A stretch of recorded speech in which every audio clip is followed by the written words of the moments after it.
Well, this is the second part to the video about why men and women can't get along, and the first one focused on the reason from a genetic perspective, where I broke down how I ain't gonna say this. Basically, all the good quality genes were systematically being wiped out of the gene pool by a system created to do just that.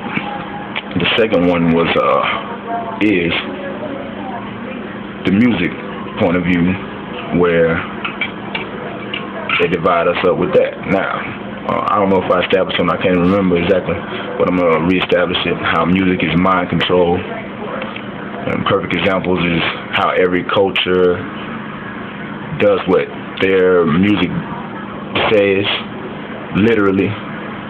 You know, country music, they go fishing and all that, and go to work, stress about the wife, have the blues or whatever. Even blues for that matter. Most of them got the blues.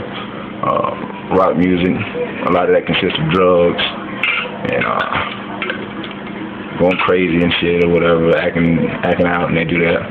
Like rap music, hip hop music. I ain't gonna say black because hip hop is multicultural, but hip hop music is fuck them hoes, party, get pussy, sell dope, all that dumb shit, and that's what they do. So going into that,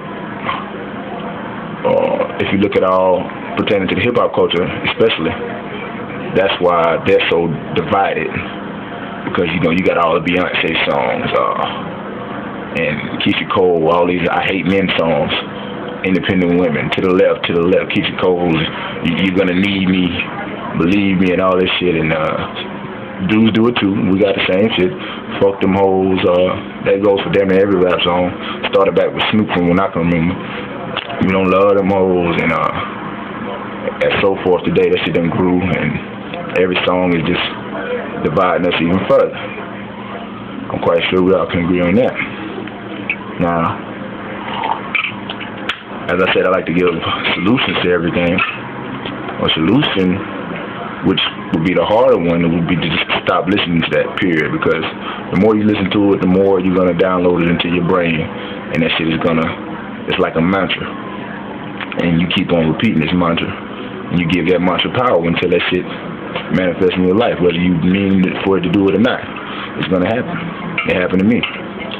And I still struggle with it, because I had I'm going to call it an addiction, because it was bad for me. So, but now, one thing I learned, I'm working on not listening to that crap whatsoever.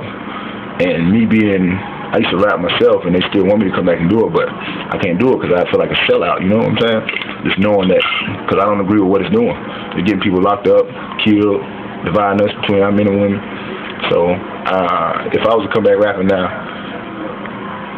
it's going to be totally different. I'm not going to go out like, well, I ain't going to say, Common them did pretty good, but I might have a better chance at reaching the streets, being that I don't know what Common was, but I know I found a way I'm working on a way, and I got a pretty good blueprint of how to make it give that same hip-hop vibe, but at the same time, spit the truth on it instead of the bullshit.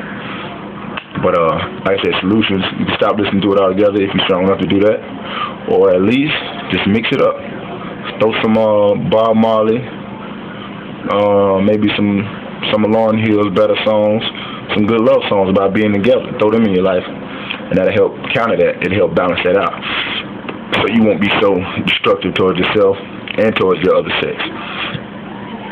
I think that'll be a pretty good solution, and eventually, I think we want to stop listening to that altogether. If you want to stop being part of that system, stop being part of that divisionary system where we attack each other and shit with music. And is there anything else I can touch on that? I think that might just sum that up. Worked that pretty good. There may be a couple more reasons too. I gotta go think on it. If it is, there'll be a part 3. Until then, peace and love.